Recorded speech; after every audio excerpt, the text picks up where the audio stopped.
Hello everyone, welcome to Python course. আজকের ভিডিওতে আমরা জানব ভেরিয়েবল কি। ভেরিয়েবল হচ্ছে মূলত এক ধরনের কন্টেইনার। এখন সাপোজ যদি আপনাকে বলে কত পানি স্টোর করতে, আপনি এখন পানি কোথায় স্টোর করবেন? অবশ্যই পানি একটি গ্লাস বা অন্য কোনো একটি কন্টেইনারে স্টোর করবেন। ঠিক তেমনই পাইথন বা অন্যান্য প্রোগ্রামিং ল্যাঙ্গুয়েজে ডেটা স্টোর করার যে জায়গা সেটিকে মূলত ভেরিয়েবল বলা হয়। যেমন যদি আমরা 45কে স্টোর করতে চাই, তাহলে আমরা এখানে এ নামের একটি ভেরিয়েবল নেব এবং সেখানে 45 স্টোর করব। ওকে, এখন এখানে বিহাইন্ড দ্য সিন কী হচ্ছে? মূলত আমরা যখন কোনো একটি ভেরিয়েবলে কোনো ডেটাকে অ্যাসাইন করি বা ডেটা রাখি, এখন এই ডেটাটা আসলে আমাদের মেমোরি বা র্যামে স্টোর হয়। মূলত আমাদের র্যাম যদি 4GB হয়, তাহলে 4GBকে কিছু খোপে খোপে ভাগ করা হয় এবং প্রত্যেকটা খোপে কিছু পরিমাণ ডেটা রাখা হয়। ঠিক অনেকটা এইরকম। এখন এখানে কোনো একটি খোপে যদি আপনার স্টোরেজ ফাঁকা থাকে, তখন এই র্যামের এই জায়গায় আপনার ডেটাকে স্টোর করা হয়। ঠিক অনেকটা এরকম, যেমন আমি পুরো খোপের মধ্যে জাস্ট এতটুকু জায়গায় এই 45কে স্টোর করেছি, এবং যখন আমাদের এই ডেটাকে লাগবে আমরা ঠিক এই জায়গা থেকে ডেটাকে ফেচ করব এবং ব্যবহার করব। এই ছিল মূলত থিওরি। এখন আমরা প্র্যাকটিক্যালি দেখব কীভাবে ভেরিয়েবল ব্যবহার করতে হয়। ওকে, তো প্রথমে আমরা এখানে একটি ফাইল তৈরি করে নিচ্ছি এবং ফাইলে নেম দিচ্ছি variable.py। আর পাইথনে ভেরিয়েবল লেখার জন্য প্রথমে আমাদের লিখতে হবে ভেরিয়েবল নেম। সাপোজ আমরা এখানে এ নামে একটি ভেরিয়েবল নিচ্ছি, দেন ইকুয়াল সাইন, দেন এখানে আমরা কোন ডেটাকে স্টোর করব। আমাদের এখানে আমরা যদি 45 স্টোর করি, তাহলে এখানে এতম ভেরিয়েবলের মধ্যে 45 স্টোর হয়েছে। এখন যদি আমরা এটিকে প্রিন্ট করতে চাই,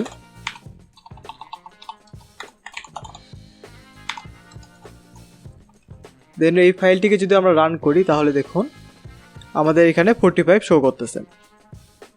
এখন আপনি যদি সি বা C++ বা জাভাতে যদি কখনো কোড করে থাকেন, তাহলে দেখবেন প্রত্যেকটা ভেরিয়েবলের আগে ডেটা টাইপ লিখতে হয়। বাট পাইথনের ক্ষেত্রে আসলে ডেটা টাইপ লিখতে হয় না। আপনি জাস্ট শুধুমাত্র প্রথমে ভেরিয়েবল নেম দিবেন, দেন আপনি কী টাইপের ডেটা রাখতেছেন সেটি জাস্ট অ্যাসাইন করে দিবেন। এখন এই ভেরিয়েবলে আমরা যে ডেটাকে রাখতেছি এটা আসলে ডেটা টাইপ বলা হয়। যেমন দেখুন এখানে এ নামে একটি ভেরিয়েবলে আমরা ইন্টিজার টাইপের ডেটা রেখেছি। এখন ডেটা টাইপ সম্পর্কে আরও কী টাইপ ডেটা টাইপ আছে সেগুলো আমি একটু পরে দেখাবো, বাট আপাতত দেখাচ্ছি কীভাবে ভেরিয়েবল নিয়ে কাজ করতে হয়। দেন এখানে যদি আমরা আরেকটি ভেরিয়েবল নেম নিই এবং ইকুয়াল দিয়ে যদি লিখি মহৎ, দেন এখন যদি আমরা এটিকে প্রিন্ট করি,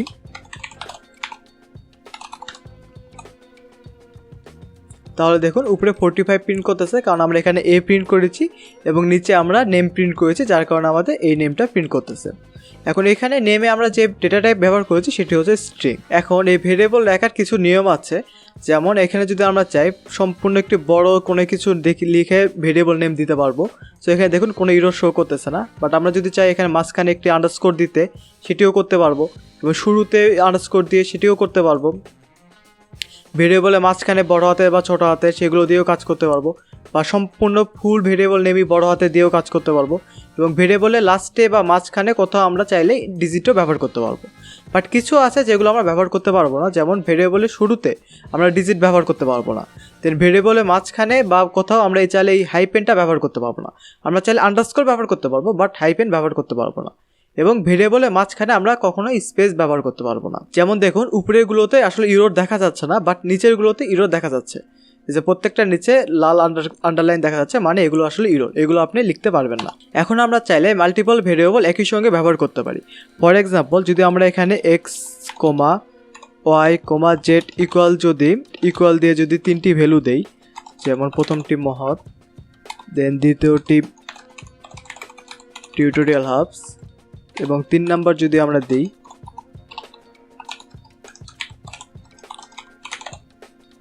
এবং যদি আমরা এখানে প্রত্যেকটি ভেরিয়েবলকে প্রিন্ট করি, তাহলে দেখুন x।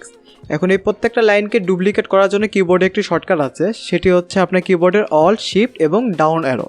সো এখানে যে লাইনটি আপনি ডুপ্লিকেট করতে চান সেই লাইনের জন্য প্রথমে লাইনের লাস্টে আসবেন, দেন এখানে কিবোর্ডের অল্ট শিফট এবং কিবোর্ডের ডাউন অ্যারোতে ক্লিক করবেন। তাহলে যতবার ক্লিক করবেন ততবার লাইনটি আসলে ডুপ্লিকেট হয়ে যাবে। সো আমরা এখানে জাস্ট ভেরিয়েবল নেমগুলো চেঞ্জ করে দিই।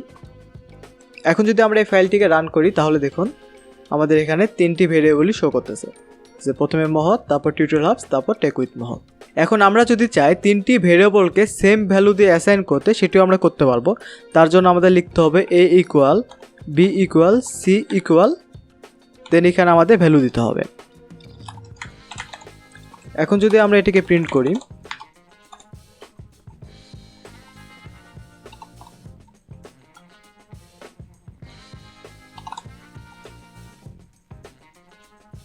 তাহলে দেখো নিচে 3 বার মহৎ প্রিন্ট করতেছে, কারণ ABC তিনটার ভ্যালু এখানে মহৎ। এখন এখানে একটু কথা আছে যে দেখুন উপরে আমরা শুধু বড় হাতের এতে রাখলাম 45, বাট নিচে এসে ছোট হাতের এতে রাখলাম মহৎ। এখন নিচে যখন প্রিন্ট করতেছি তখন কিন্তু আমাদের এই মহৎটি প্রিন্ট করতেছে, বাট যদি আমরা উপরে দেখি তাহলে দেখুন সবার উপরে এই যে 45ও প্রিন্ট করতেছে। এখন এর কারণ হচ্ছে পাইথনে বা অন্যান্য প্রোগ্রামিং ল্যাঙ্গুয়েজে ভেরিয়েবল নেম হচ্ছে কেস সেন্সিটিভ। এখানে ছোট হাতের এবং বড় হাতের দুইটা আসলে ডিফারেন্ট একটি ভেরিয়েবল, সো আপনি দুইটা ডিফারেন্টভাবে ব্যবহার করতে পারবেন। এখন আমরা চাইলে এই 3টি ভেরিয়েবলকে এভাবেও প্রিন্ট করতে পারি, প্রিন্ট A, B, C। তাহলে দেখুন আমাদের এখানে 3টি পাশাপাশি দেখা যাচ্ছে। ওকে, এখন পাইথনে কয়েক রকমের ডেটা টাইপ আছে, যেমন এখানে প্রথম যেটি আছে সেটি হচ্ছে স্ট্রিং, দেন এখানে ইন্টিজার টাইপের আছে, দেন এখানে ফ্লোট টাইপের আছে, দেন এখানে কমপ্লেক্স, দেন তারপর list, tuple, range, dictionary, set, এই টাইপের আরও অনেকগুলো ডেটা টাইপই আছে। আমরা মূলত এই প্রত্যেকটি ডেটা টাইপ নিয়ে একটু একটু করে ভিডিও বানাবো, সো আপনার এখানে টেনশন করতে হবে না, সময় যখন হবে সবগুলো নিয়ে আমরা একটু একটু করে ভিডিও দেবো। সো আজকে ভিডিও ছিল এই পর্যন্ত, দেখা হবে পরের ভিডিওতে। ধন্যবাদ।